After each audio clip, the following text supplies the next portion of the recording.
अस्सलाम वालेकुम फ्रेंड्स, मुझे उम्मीद है कि आप सब ठीक होंगे और खैरियत से होंगे। तो फ्रेंड्स, आज हम बनाएंगे कटलेट्स। तो जिसके लिए हमें चाहिए सबसे पहले बॉइल्ड चिकन श्रेडेड किया हुआ 2 प्यालियाँ, 2 कप हमने इसमें ऐड किया है। साथ ही हमने इसके अंदर बंद गोभी ऐड किया है और ये है हमारे घर का हरा धनिया और हरी प्याज।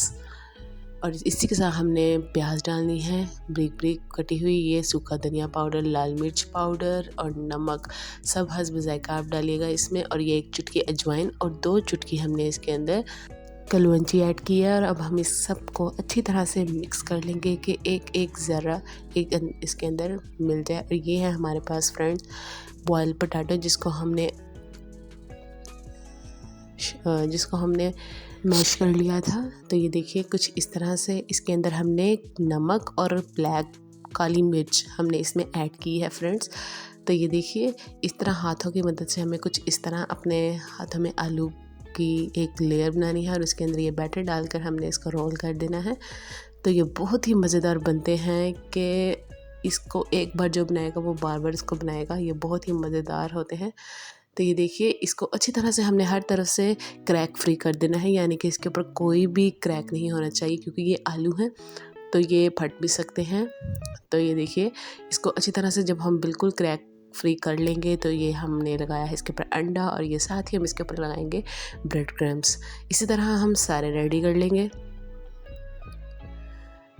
तो ये देखिए हमने ये सारे कटलेट्स रेडी कर लिए हैं। अब हम इसे मीडियम टू हाई फ्लेम पर हम इसको फ्राई करेंगे। लो टू मीडियम फ्लेम पर हम इसको फ्राई नहीं करेंगे, क्योंकि ये आलू है और जब इसको लो टू मीडियम पे फ्राई करेंगे तो ये खुल सकता है, क्योंकि इसमें कोई भी चीज़ इस तरह की नहीं है जो अनकुक हो, सब कुछ कुक्ड है। मतलब कि सारे वेजिटेबल्स तो खा सकते हैं नहीं, लेकिन जो भी चीज़ें हैं वो सारी कुक्ड हैं। तो ये देखिए फ्रेंड्स, अब इसको हम हाई टू मीडियम फ्लेम पर फ्राई करेंगे और इसको गोल्डन ब्राउन करेंगे, जो इसकी बहुत ही प्यारी लुक आएगी। इसकी फाइनल लुक देख के फ्रेंड्स आप लोगों के मुंह में बिल्कुल पानी आने वाला है। तो जिसको ये रेसिपी पसंद आई है तो वो सबसे पहले अपना टाइम बचाकर फ़ौरन ये रेसिपी ट्राई करें और ईमान से ट्राई करके हमें ज़रूर कमेंट करिएगा कि ये कितनी मज़े की बनी है।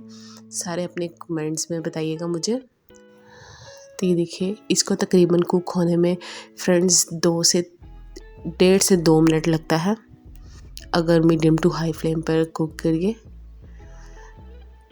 इसमें यही एक इसकी इम्पॉर्टेंट पॉइंट है कि इसको मीडियम टू हाई फ्लेम पर कुक करना है फ्रेंड्स, क्योंकि ये पोटैटो है और ये लो टू मीडियम पे हम अगर करेंगे तो ये मतलब खुल भी सकते हैं। तो एहतियात से इनको नरम हाथों से आपने इनको हिलाते जाना है, पलटते जाना है और इसको 2-2 करके ही आप फ्राई करिएगा, क्योंकि इनका साइज़ थोड़ा सा बड़ा है। तो ये कटलेट्स तो वैसे बड़े ही बनते हैं, लेकिन इनका साइज़ थोड़ा सा बड़ा है, तो अगर आप 3 डालेंगे तो ये नॉर्मल हिल नहीं सकते इनको। ये देखिए अब हम इनकी फ़ाइनल लुक रेडी करते हैं। तो ये देखिए माशाल्लाह कितनी ही मज़े की बनी है ये कटलेट्स बहुत ही मज़ेदार हैं। तो अगर जो इसको ट्राई करें वो कमेंट में ज़रूर बताएं कि कटलेट्स कैसे बने हैं। और ये कटलेट्स दिल जीतने वाले कटलेट्स हैं, जैसे मेहमान आए तो आप इसको अचानक रेडी कर सकते हैं, किसी को पता भी नहीं चलेगा कि झटपट रेडी होने वाली रेसिपी है। अगर आपको मेरी ये रेसिपी पसंद आए तो मेरी वीडियो को लाइक करिएगा और चैनल को सब्सक्राइब।